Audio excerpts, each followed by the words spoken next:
자신만만했던 러시아 전차들의 끝모를 수모가 다시 터져 나왔습니다. 이번에는 푸틴이 극찬을 아끼지 않았던 T-90M이 조롱을 당한 것입니다. 러시아의 T-90M은 T-14 아르마타 다음으로 가장 뛰어난 성능을 가졌다고 평가받은 전차였습니다. 하지만 러시아군이 선전했던 성능과는 다르게 연일 허접한 성능으로 망신을 당하고 있는데요. 최신의 전차가 동급의 전차도 아닌 장갑차에게 불바다가 되는 영상이 전 세계로 공개되면서 전 세계군 전문가로부터 조롱을 받고 있습니다. 심지어 2024년 7월 16일에 발표된 보도자료에 따르면 지금까지 파괴된 T-90M 전차의 수량이 100대를 넘어섰는데요. 군 전문가들은 육안으로 직접 파괴된 것을 확인했거나 노획된 전차 등을 기준으로 집계하였기 때문에 실제 손실 수량은 더 많을 것으로 추정하고 있습니다. 그리고 실전에서 전차를 상대로 한 장갑차의 활약이 공개되자 다시 한번 전 세계의 주목을 받는 장갑차가 나타났습니다. 바로 우리 대한민국의 주력 장갑차인 K-21인데요. K-21은 40mm 기관포를 탑재하고 있어 동급 장갑차 중에서 세계 최강의 화력을 자랑합니다. 그래서 준비했습니다. 오늘은 전차 잡는 장갑차에 대한 소식과 함께 K-21의 북한 전차 교전 능력에 대해 자세히 알려드리겠습니다. 여러분, 광고 아닙니다. 꺼리튜브에서 구독자 이벤트를 진행합니다. 꺼리튜브의 구독자이면서 저의 영상 댓글창에 좋아요와 아무 댓글만 달아주시면 7월 한 달간 총 150분을 추첨해 인터넷 최저가 기준 약 7만원 상당의 홍삼정을 무료로 드리겠습니다. 구독자분들의 많은 참여 부탁드립니다. 당첨 결과는 8월 5일 커뮤니티를 통해 공지해드리겠습니다.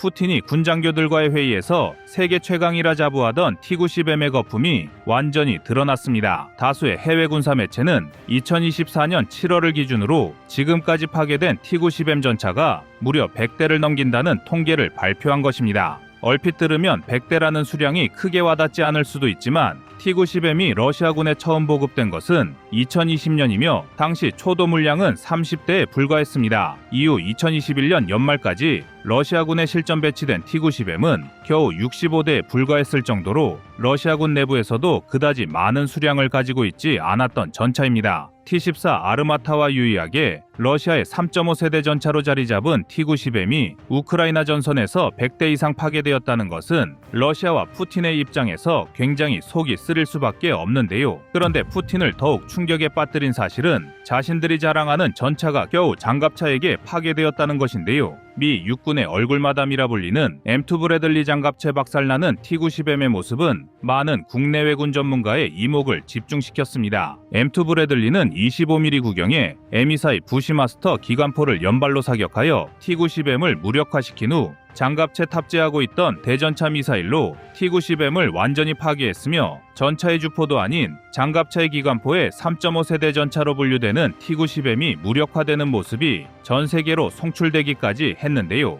과거 1, 2차 세계대전에서 등장한 초기형 전차도 아니고 21세기 현대전장에서 장갑차의 기관포를 맞고 전차가 무력화되었다는 것은 어이없는 교전 결과입니다. 그리고 미국의 M2 브래들리 장갑차가 맹활약을 펼치자 이를 부러움의 시각으로 바라보는 일부 여론도 생겼는데요. 하지만 우리 대한민국이 미국의 장갑차를 부러워할 필요는 전혀 없습니다. 대한민국이 보유한 K-21 장갑차도 적의 전차를 충분히 괴멸시킬 수 있는 압도적인 화력을 갖추고 있기 때문입니다. K-21은 현재 한국이 주력으로 운용하고 있는 장갑차인데요. K-21이 가장 주목을 받는 강점은 40mm 기관포입니다. 기관포의 구경만 비교해도 M2 브래들리가 운용하는 M24 부시마스터 25mm 기관포보다 훨씬 더 강력한 위용을 자랑합니다. 여기에 더해 K-21의 40mm 기관포에는 K237 날개 안정 분리철 갑탄을 운용할 수가 있습니다. 줄여서 날탄이라 부르는 날개 안정 분리철 갑탄은 대전차 포탄의 한 종류로서 전차 장갑에 대한 철갑탄의 관통력과 명중률을 높이기 위해 날개가 달린 화살 형태의 포탄을 지칭합니다. K-21 장갑차는 동체급의 장갑차보다 더 큰 40mm 구경의 기관포에 날개 안정 분리철 갑탄을 조합하여 강력한 화력을 보유하고 있는데요. M2 브래들리와 비교할 경우 시가전에서 콘크리트나 건물을 보다 더 손쉽게 격파할 수 있다는 장점을 보유하고 있습니다. 국방부에서 공식적으로 발표한 자료에 따르면 K-21에서 K237 날개 안정 분리철 갑탄을 사용할 경우에 500m 거리에서 170mm의 관통력을 가지고 있으며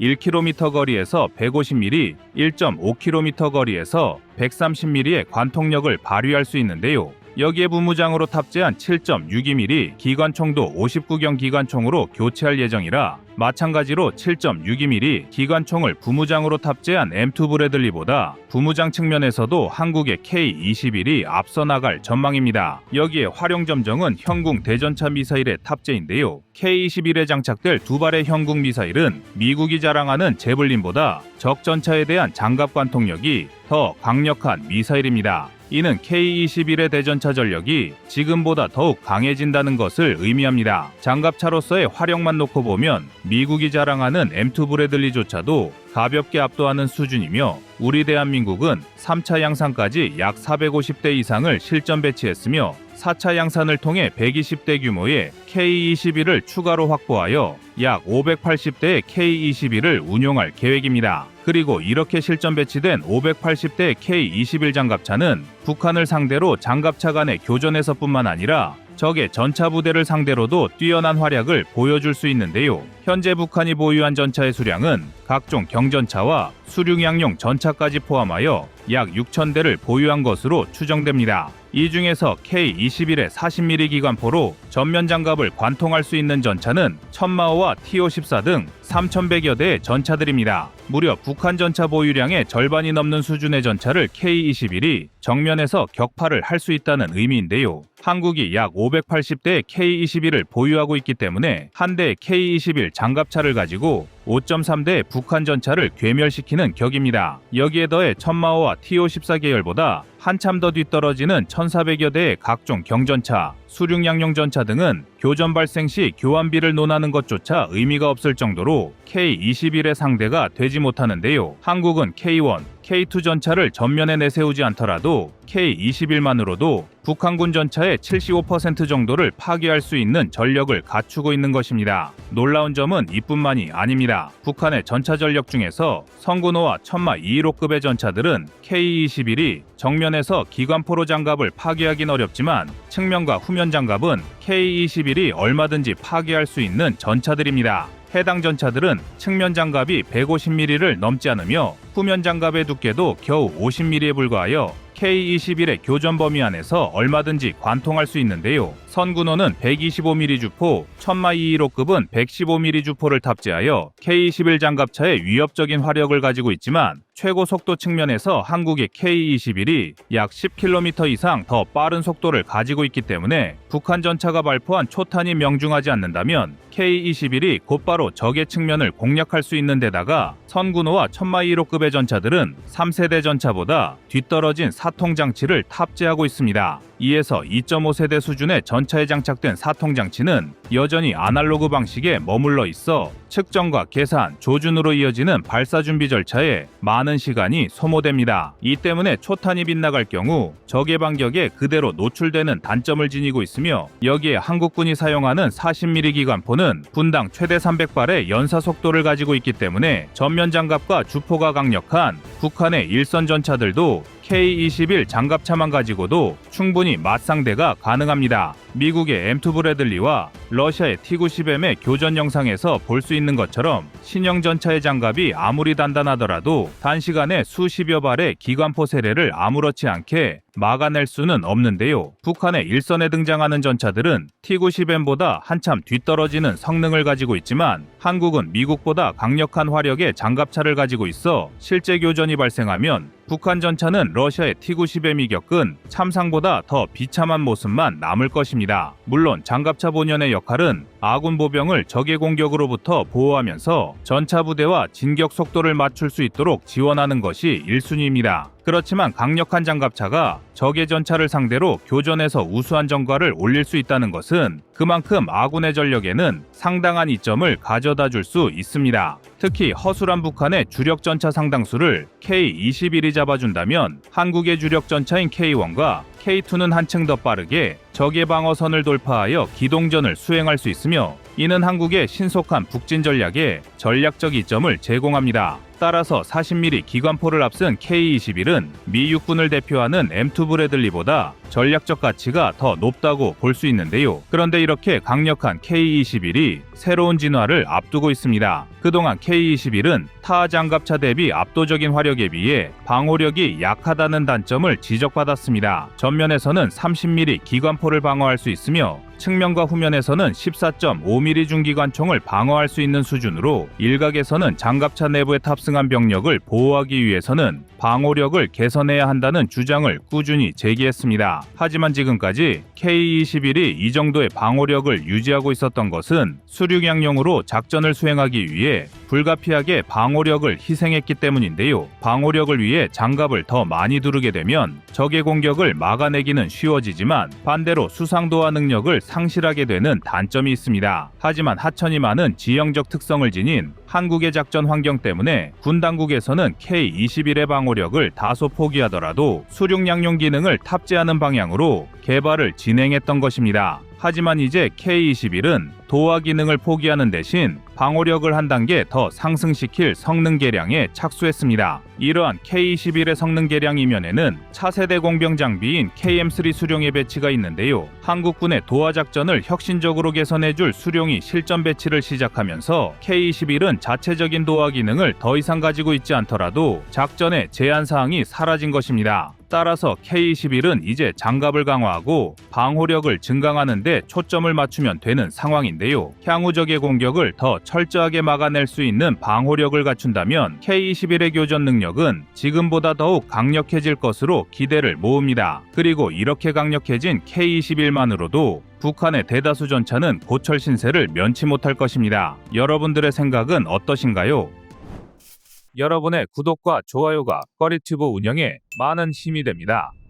다음은 24년 6월 25일 장갑차 개발사 영상입니다. 대한민국의 지상전력은 유럽의 전국가를 다 합쳐도 상대가 가능하다는 평가를 받습니다. K2 전차와 K9 자주포 등을 앞세운 대한민국의 육군은 감히 어느 나라도 쉽게 넘볼 수 없는 엄청난 전력을 구축하고 있는데요. 그리고 이러한 지상 전력에서 아군 보병의 생존성과 기동성을 극대화해주는 장비가 있습니다. 그것은 바로 장갑차인데요. 장갑차는 전장에서 적 공격으로부터 대한민국 보병들의 생명을 보호할 뿐만 아니라 보병이 전차와 자주포 등의 전력과 함께 원활한 작전 수행이 가능하도록 우수한 기동성을 제공합니다. 그렇기 때문에 장갑차가 가진 전력의 중요성은 다른 지상 전력과 비교해서 절대로 작지 않습니다. 그리고 얼마 전 K808의 폐로 수출로 탄력을 받은 대한민국의 장갑차는 앞으로 한층 더 강력해질 예정인데요. 대한민국은 현재 폴란드의 신형 장갑차를 공동으로 개발하고 있습니다. 이미 K808 장갑차의 첫 수출과 NWAV 장갑차 개발만으로도 전 세계로부터 한국의 장갑차 기술을 인정받고 있는 시점에서 유럽 국가와의 장갑차 공동 개발은 대한민국 방위산업의 위상을 지금보다 한 단계 더 끌어올려줄 것입니다. 사실 폴란드가 대한민국의 장갑차에 관심을 보인 것은 이번이 처음이 아닌데요. 폴란드는 이전에 K2 옥표 전차의 980대 공급 계약을 체결할 당시에 K808의 구매에도 흥미를 보였는데요. 그런데 폴란드가 갑자기 K808 직도입에서 한국과 공동 개발을 통해 새로운 장갑차를 개발하겠다는 의사를 표현했습니다. 폴란드는 K808을 기반으로 한국의 현대로템과 함께 신형 NKTO를 공동 개발하는 것을 진행하고 있습니다. 폴란드에서는 2028에서 2035년에 원격 무기 제어 시스템과 물류 및 훈련 패키지를 장착한 전투 버전의 NKTO를 1000대 가까이 인도한다는 계획을 가지고 있는데요. 장갑차 개발이 완료되고 예정되어 있는 1000대의 물량이 모두 납품된다면 공동 개발에 참여한 한국의 경제적 이익도 상당할 것으로 분석됩니다. 폴란드와의 공동 개발 이외에도 세계 최강의 장갑차를 만들어내기 위한 대한민국의 노력은 또 있습니다. 현재 새롭게 개발하고 있는 신형 차륜형 장갑차는 30톤급의 NWAV입니다.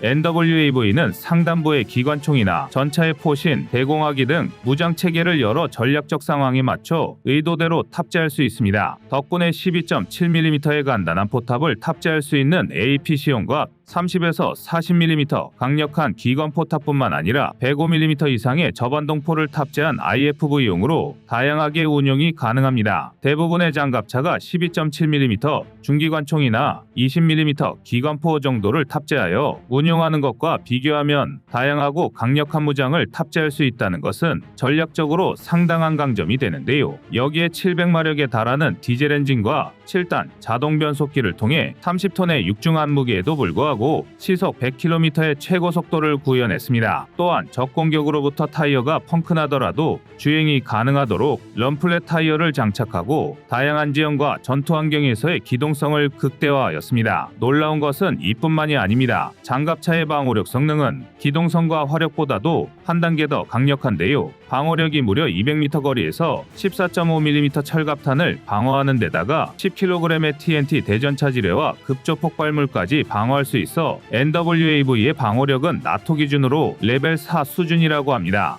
이는 세계 최강의 미 해군이 운용하는 스트라이커 계열의 ACV를 비롯한 유수의 30톤급 장갑차들과 동급 이상을 자랑합니다. 그뿐만 아니라 수륙 추진 시 수면 위로 차체가 거의 보이지 않는 기술력을 적용했고 차량의 바퀴 뒤편에는 고성능 프로펠러를 장착했다고 전했습니다. 조종수가 장갑차 해치를 닫고 화면만 보고도 운용이 가능하도록 10세대의 카메라를 차체에 둘러 안전성을 확보했습니다. 다만 중량관리 부분에서 난항을 겪고 있다고 하는데요. 한국이 장갑차의 중량관리에 많은 신경을 쓰는 이유는 바로 수중도화 때문입니다. 장갑차가 수중도화 기능을 갖추고 있다면 하천 등의 장애물을 손쉽게 극복하고 이는 곧 작전 시간의 단축으로 이어지는데요. 중량이 무거우면 수중 추진이 어렵기 때문에 업체는 중량 절감을 목표로 지속적인 개발에 나설 예정이라고 전했습니다. NWAV는 시제품과 각종 테스트 영상이 공개될 때마다 전 세계의 관심을 받고 있는데요. 최종 개발이 완료되어 실전 배치에 들어간다면 대한민국의 지상 전력은 또다시 강력해질 것입니다. 그런데 대한민국이 처음부터 이렇게 뛰어난 장갑차를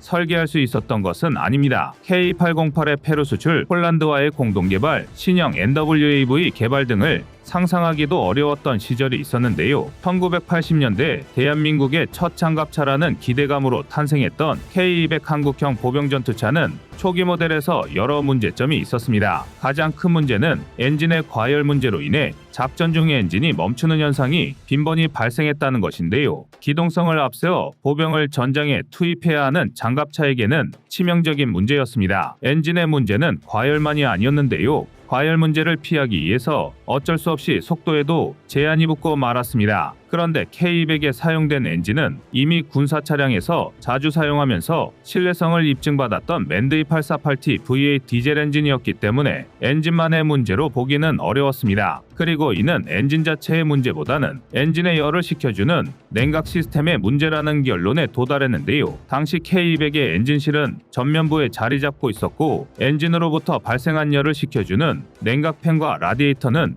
엔진실 상단에 배치되어 있었습니다. 이러한 배치는 공기순환을 제한시키고 열이 엔진 내부에서 빠지지 않는 악영향을 끼쳤습니다. 차량이 움직일 때 발생하는 공기흐름이 정상적으로 엔진실 상단을 통과하지 못하고 냉각 효율이 떨어졌습니다. 이때부터 대한민국은 장갑차 등을 설계할 때 냉각팬과 라디에이터의 위치를 조정하면서 냉각 장치의 효율을 극대화하는데 신경을 쓰게 되었습니다. 그리고 이러한 설계 수정을 통해 이후에 개발되는 장갑차들에게서는 엔진 과열이 더 이상 문제되지 않게 만든 것인데요. 최근 방산 수출 실적을 달성한 K808 장갑차 역시 초기 설계 단계부터 K200에서 발생했던 엔진 과열 문제에 대비하기 위해 냉각 시스템의 효율을 고려했습니다. 엔진실 흡입구는 차량의 전면 하단부에 위치하여 차체 아래쪽으로 공기를 흡입하고 배기구는 엔진실 상단 음면에 배치해 공기가 자연스럽게 위로 배출되도록 설정했습니다. 최신 냉각 기술을 도입해 엔진의 열 관리의 효율성을 높여 장시간 작전 중에도 안정적인 전투가 가능하도록 설계했습니다.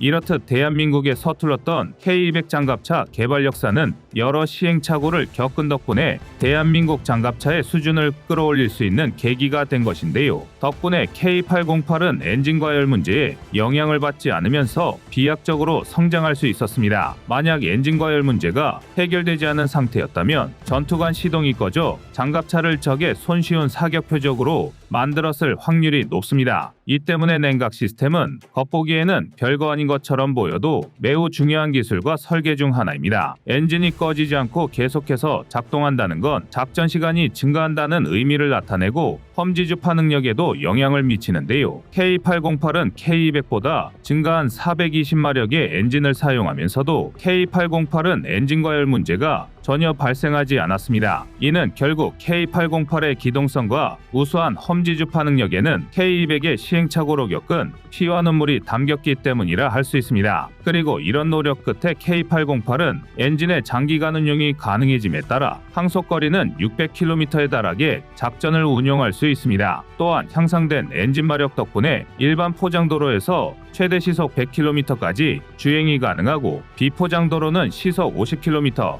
야지에서는 시속 25km로 주행이 가능해졌습니다. 50cm 높이의 장애물은 거뜬히 넘을 수 있고 1.5m 폭의 참호도 돌파할 수 있는 기능도 갖추었습니다. 이렇듯 기동력과 험지 주파 능력을 갖춘 K808의 성능 덕분에 페루에 수출할 수 있었는데요. 티르키예 등 경쟁국들보다 더 비싼 입찰가를 제시했음에도 불구하고 선택을 받았습니다. 그리고 이러한 기술과 성과를 바탕으로 이제는 그 누구도 넘볼 수 없는 더 강력한 장갑차의 생산도 준비 중입니다. 앞서 말씀드린 NWAV는 무려 30톤의 중량을 갖춘 장갑차임에도 불구하고 우수한 기동성을 가지고 있는데요. 30톤의 중량을 갖춘 장갑차가 시속 100km로 적진을 돌파하는 것은 뛰어난 엔진 성능과 차량 제조 기술이 없이는 절대 불가능한 일입니다. 만약 대한민국이 과거에 K200에서 겪었던 엔진 과열 문제가 없었다면 여전히 한국의 장갑차 엔진은 초기 단계에 안주하고 있었을지도 모를 일인데요.